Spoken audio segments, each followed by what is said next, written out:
Israeli Prime Minister Benjamin Netanyahu has confirmed that U.S. President Donald Trump will host him at the White House on September 29th, just days after Netanyahu delivers his highly anticipated speech at the United Nations General Assembly.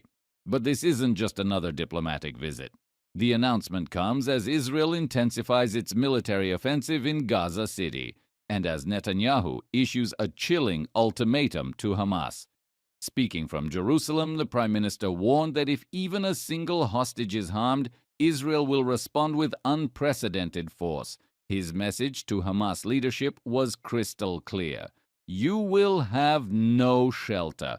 We will reach you faster than you think. The hostage situation has taken center stage in the ongoing war, with reports suggesting that Hamas is deliberately placing captives in harm's way, using them as human shields to deter Israeli attacks.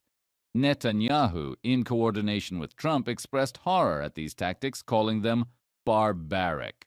But the confrontation doesn't stop there.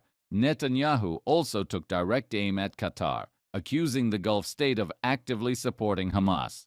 In his words, Qatar strengthens Hamas. It hosts them. It funds them. He insisted that Doha has the power to pressure Hamas into releasing the hostages, but has chosen not to. These sharp accusations follow an Israeli airstrike in Qatar just days earlier that aimed to eliminate key Hamas leaders. The strike killed 5 militants and a Qatari officer, but failed to hit its top targets. While Netanyahu maintains the operation was justified, intelligence on the outcome remains, in his words, not fully conclusive.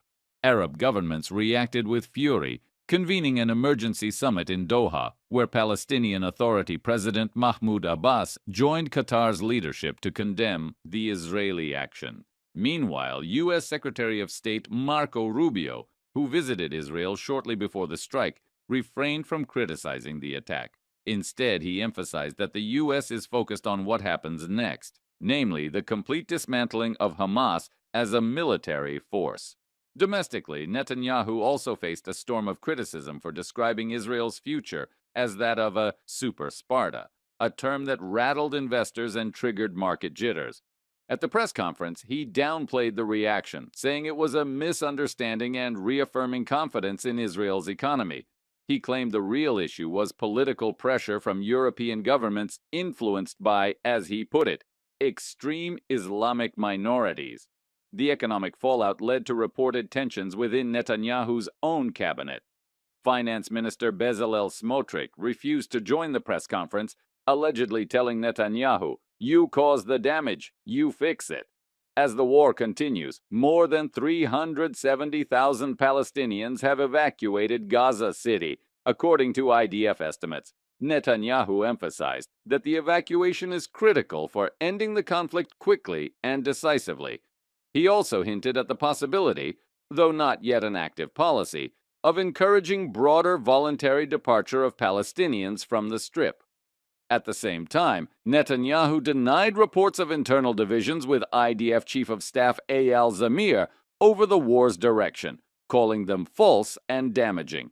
He warned that such leaks not only undermine military operations but also delay the release of hostages and lower soldier morale. Amid sirens and missile alerts, including one from a Houthi launch in Yemen during the actual press briefing, Netanyahu framed Israel's mission as part of a broader global struggle. According to him, anything less than total victory would embolden Iran and its regional proxies, which he called the axis of evil. The upcoming Trump-Netanyahu meeting in Washington is likely to focus heavily on the hostages, regional diplomacy, and Israel's military strategy, but the political implications will be global. Will this meeting bring a turning point in the war, or will it deepen the geopolitical fault lines across the Middle East?